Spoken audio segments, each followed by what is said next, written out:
I'm going to do a workout video today with my 6 pound ball. And if you guys want to get a 6 pound ball or 5 pound ball or weights or whatever you want to do and want to exercise with me, great. I would love it. But I'm also going to have an update about the coronavirus here in Texas. We are quarantined and effective March 23rd, which is today at 11 p.m. So just want to give you an update because I know different states have different regulations and rules about this coronavirus and who's quarantined and who's not. Since it's worked pretty effectively in Italy and China and things like that, they're saying, so they're going to quarantine us as well. However, a lot of people, a lot of my loved ones and people in the MS community on social media, we have groups that are just MS related, so only people that they're exclusive to people with MS. Some of you guys may know about them, but if you just get on Facebook or if you go to your app store, there's apps as well that are exclusive to multiple sclerosis patients, so that if you have any questions or concerns, maybe someone else can help you. So there's a lot of questions going on, a lot of people that are they're concerned about, and I agree, you know, there's concern about, like, if I get the coronavirus, am I going to die just because I have multiple sclerosis? Well, not necessarily. I spoke to my neurologist about it on March 13th, Friday, March 13th. I had an appointment with my neurologist. It was just my routine visit, but I did ask, she did have to speak to me about it actually, because it was just a requirement for the hospital that she speaks to me about the coronavirus. So she wasn't concerned. She said that, you know, they check my vitamin levels every 6 months. She said that I was fine, that if I did come across the coronavirus and I was infected, that I should be fine. So she wasn't concerned. Because again, they just do routine follow-ups, routine checkups. Now, I'm not on any chemotherapy like some people are. I know there are some people that are on chemotherapy, immunosuppressant therapies and other Ocrevus and other medications that I spoke about in my first coronavirus video that I made. So if you want to check that out, I'll post it here at the end of this video as an end card. But either way, there's, you know, it's a virus. You know, I agree, no one wants to be sick. I don't want to be sick. I don't want to be sick with any virus. You know, years ago when I didn't know that I was so deficient on vitamins, because technically a lot of people who have multiple sclerosis are sometimes deficient in a lot of vitamins, and that's something your doctor should check regardless, coronavirus or no coronavirus.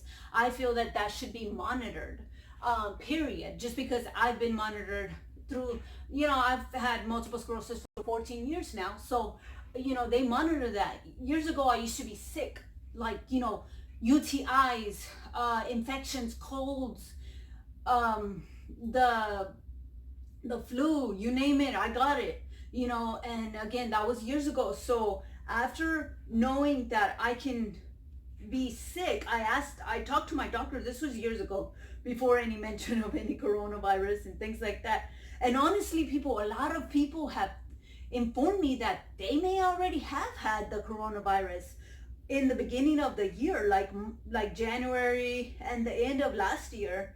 The coronavirus, I think, has already been exposed for a while now here in the United States as well, but no one knew what it was.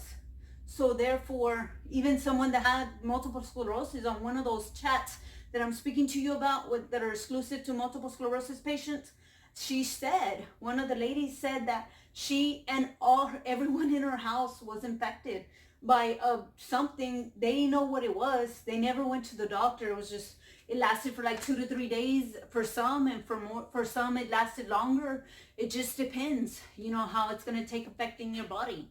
So yes, even though it is alarming and it is, you know, something to take serious, like it's a virus, you know, it's something that more than likely will pass through your body. Now, if you do have an elderly, the problem is that it is manifesting in the lungs and then you can't breathe. You know what I'm saying? And if you're taking immunosuppressant therapies like, again, chemotherapy and Ocrevus and Tysabri, those technically just generally affect your immune system, period. So you should be a lot more concerned or a lot more preventative, like you wash your hands more, make sure you're not around too many people. That's period, whether coronavirus is around or not. If you're ever on those medications, you have to be very careful.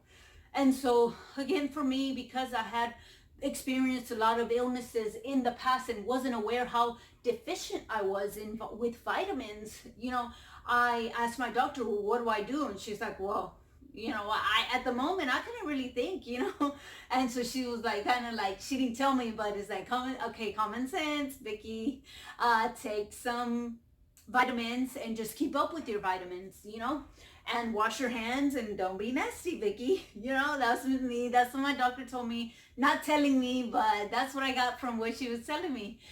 So since then, like this was more than 5 years ago, I'm very careful as to what I do.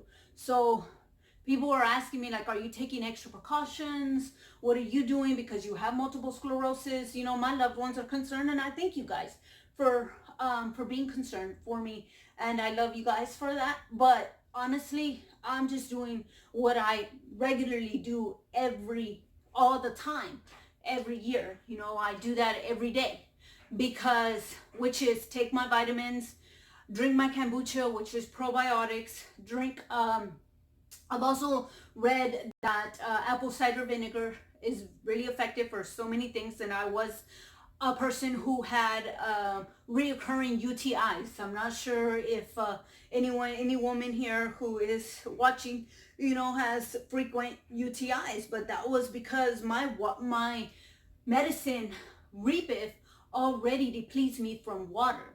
So just stay tuned as to what your medications, what side effects they have as well.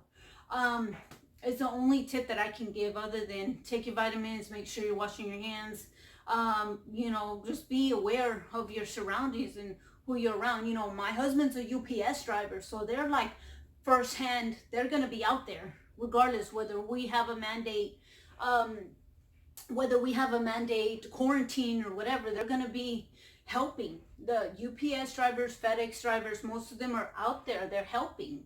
So, with this crisis that the nation is experiencing, so kudos to them, but they're the ones that are firsthand, that, first line responders, so they can be infected at any time.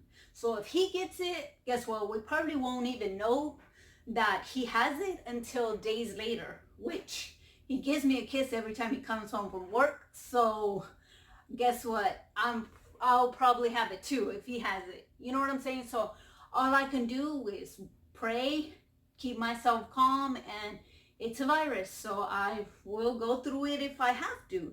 Not that I want to, because I don't want to be sick in any way, period. UTI, cold, nothing. I don't want to have any of that, period. So, like I said, just precaution, people. Try to stay calm. I know that a lot of people are being sent to work from home, and that's new to them as well. So that can be a change. Because I love working from home. As I've said in other videos, I've been at home for like 11 years maybe, and I wouldn't trade it for the world. But it is different.